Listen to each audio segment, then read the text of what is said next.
made 100 racks off of Bitcoin. It's your boy Crypto Blood. Welcome to another episode of My Two Satoshis. It is October 15th, 2018. Gotta give a shout out to my man, Mr. Nine.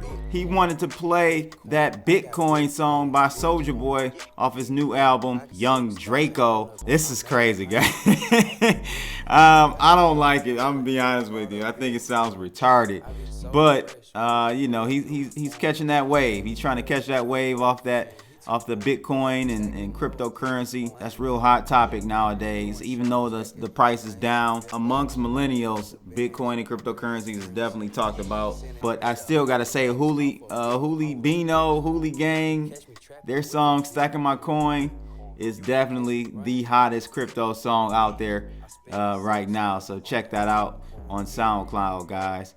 But anyway, today we're going to be looking at two things. Of course, one being the pop that we saw overnight in Bitcoin. I'm going to give you my two Satoshis on it. The real, the raw, no extra stuff and have you all over the place. No, we're not going to do that. I'm going to give you what exactly went down, what's going on with Tether. There definitely is something going on. I think 90% of it is FUD driven.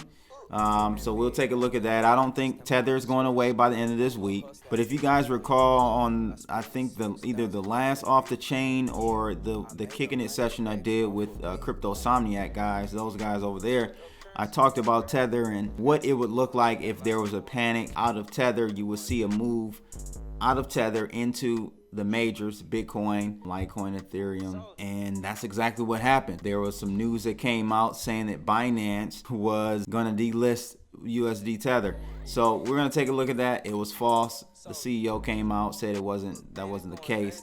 But anyway, the reaction was exactly what I thought it would be, and now we're kind of coming back down to those 6,300 level, at least on Bitfinex. So we'll take a look at that. The second thing, and we'll actually cover this first, the Hedera Hashgraph project just came out with their SDK. If you guys don't know about Hedera Hashgraph, this is a new type of blockchain technology. And I always tell you guys, we always got to keep our eyes and ears open to the streets when it comes to new technology hitting the ground.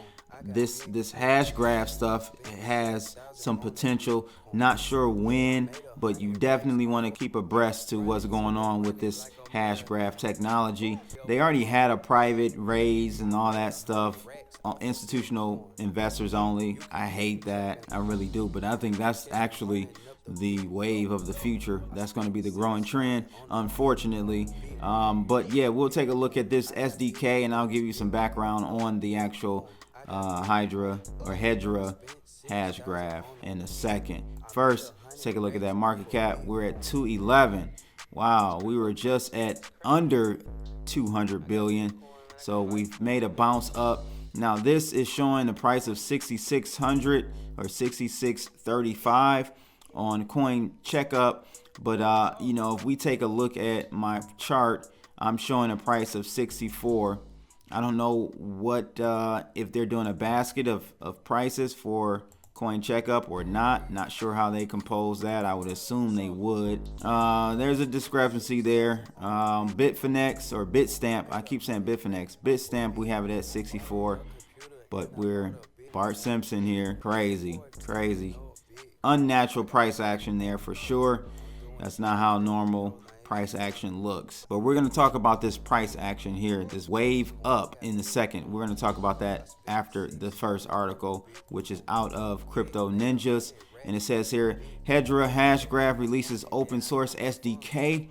It says Hedera Hashgraph, the public distributed ledger that enables globally decentralized applications, recently announced the public release of their Hedera SDK in Java. The SDK is open source under the Apache 2 license. With the SDK, developers can now begin to develop Hedera-based applications for use on the Hedera platform. The Hedera Java SDK supports the three services offered on the Hedera platform: cryptocurrency, file storage, and smart contracts. It provides developers with an easy introduction to the Hedera API, allowing them to exploit all of its features and quickly progress from Hello Future to truly amazing applications. The SDK also includes examples for all 3 Hedera platform services and all supported functions, which can be easily modified to get an application up and running in minutes.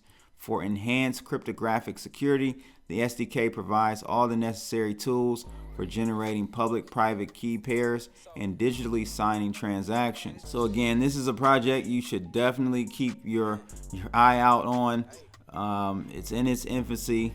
Back in August, they had raised $100 million, and that was all done, I think, by institutional investors.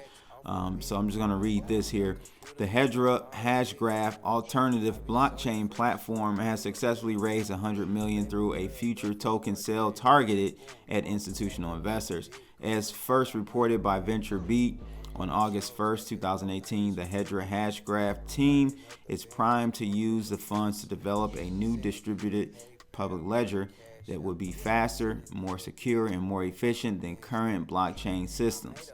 The Texas-based blockchain startup has raised $100 million from institutional investors to help the team actualize its goal of building lightning-fast, secure, and reliable distributed ledger. Per the Hedera Hashgraph team, the network can reportedly handle hundreds of thousands of transactions per second in a single cluster of computers and is much faster than the Bitcoin and Ethereum blockchains. Small systems have achieved this in the past, but never at scale. Bitcoin had terrible performance, but is reasonably secure. It was always a trade-off. But what Hashgraph does for the first time is break that trade-off, maximizing both security and performance, the CEO said. The Hedera Hashgraph distributed ledger makes it easy for parties to transact and arrive at a distributed consensus in a fast and frictionless manner without third parties. Unlike the Bitcoin network that uses proof of work algorithm to confirm transactions, the Hedera Hashgraph uses a virtual voting consensus algorithm, a protocol the team claims to be much faster than POW. According to the CEO, Hashgraph is looking to confirm transactions by at least 1,000 times faster than other cryptocurrencies. At current, it's almost impossible to use established coins to send micropayments. However, the CEO has hinted that this feature would be activated on the Hedera Hashgraph network, and it will be possible for one party to pay another a fraction of a penny. The CEO said he firmly believes that this feature could be very beneficial in the Internet of Things ecosystem, as things would be able to engage in transactions in a microeconomy automatically. Despite already having $100 million in its war chest, Hedera has said it would conduct another crowd sale to raise $20 million via the sale of its tokens. The fundraiser will only be available to accredited investors and will be held under private placement in accordance to the U.S. Securities and Exchange Commission guidelines. That sucks.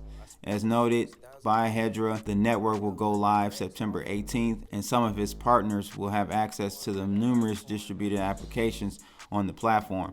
So look out for something like this. Look out for all those Hashgraph type of blockchains. They're getting at something.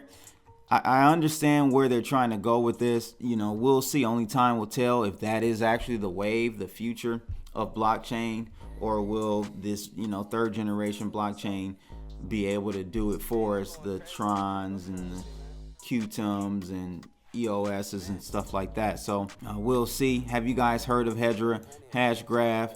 I know I covered another Hashgraph blockchain a while back. I can't remember the name of it at the moment, but this is interesting. This is interesting. You guys let me know your thoughts about this.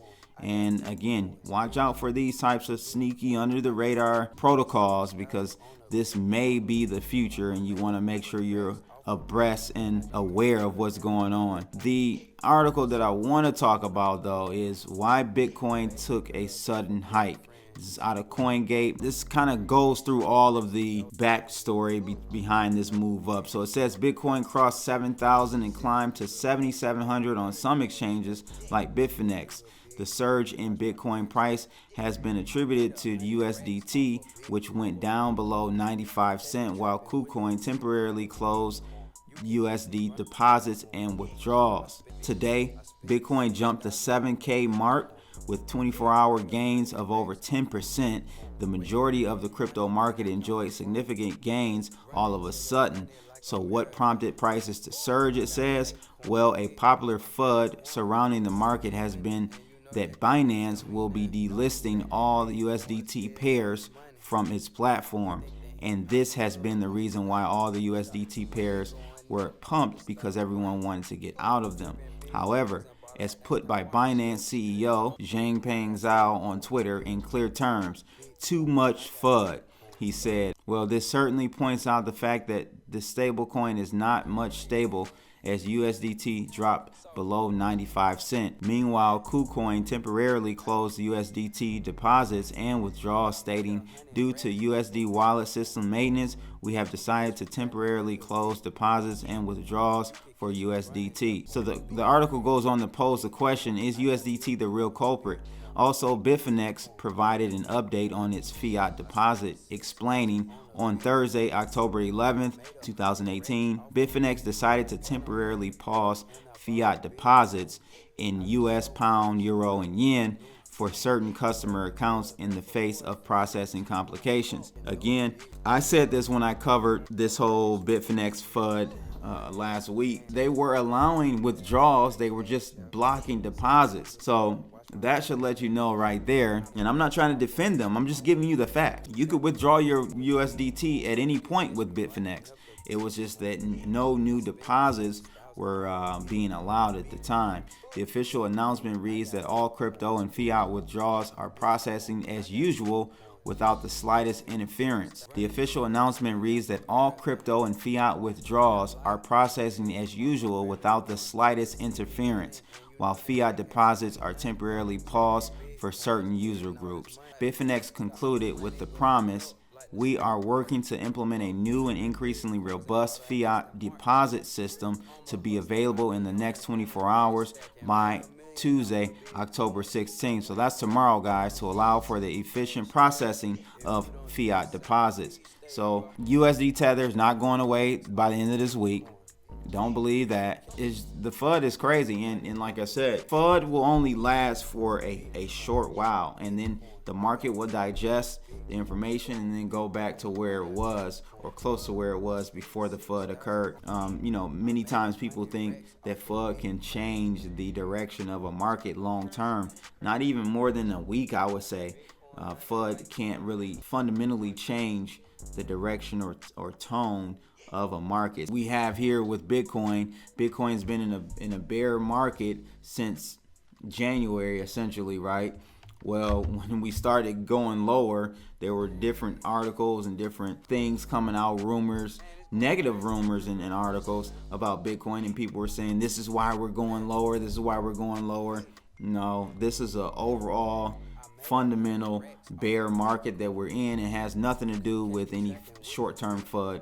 It can't affect the long-term. When I say long-term, I mean quarter, 2 quarters, a year. It can't affect the trend of the markets, because the market is going to pick the trend overall. So the article kind of finishes up here by saying, however, Marius Kramer, who touts himself as the #1 writer and influencer on Bitcoin, cryptocurrencies, virtual currencies, and all things blockchain on Quora worldwide, wrote, wow, it was just a whale buying up lots of Bitcoin with lots of USDT that he held. In fact, he bought up $500 million worth of Bitcoin, which made the Bitcoin market cap go up 25 billion. So this doesn't have anything to do with Tether, just a whale buying lots of Bitcoin. When that happens, USDT pairs always pump because of math. Kramer further added that, however, I don't think it was an institutional investor, but someone who had lots of USDT, so he bought 500 million worth of Bitcoin with that USDT. Since this put a lot of USDT on the market, the USDT price tanked. Makes sense. As for who are involved exactly, he says if you look at the top 100 richest Bitcoin addresses and Bitcoin distribution, there are currently only 3 addresses that hold that much wealth, and they all belong to exchanges Bitfinex, Bittrex, and Binance. So, you guys let me know your thoughts. Is Tether gonna die this week? I've heard this for many years now. The FUD is not new actually about Tether. It's been FUD around Tether since it came out. Now, I will say they don't help the situation by not giving a fully transparent audit. They've given attempts to do audits, but their claim is that the way it's set up, they would never be able to give a true audit of what's going on out there. I don't know. I don't think Tether's going anywhere. It's a whole bunch of FUD, and as you can see here, we're back near where we were beforehand. There's a lot of resistance there at the 6,700 area, which is basically right here. If you can see this area, and this area. So the 6,700 area is a very strong resistance area, and I'm still bearish, to be honest with you. I don't think this is a takeoff moment at all. I'm just being honest with you. So you guys let me know your thoughts though. A lot of selling pressure there. Keep getting smacked down. Guys, let me know your thoughts though. Make sure you like and subscribe, and also click that bell if you are subscribing. And don't forget, man, get you one of those Make Crypto Great Again. That's pretty much it. That's my 2 Satoshis for today. Make sure you guys share this video as well. It's your boy Crypto Blood, and I'm out. Holla! Flipping big coins and bought a S10 Mark.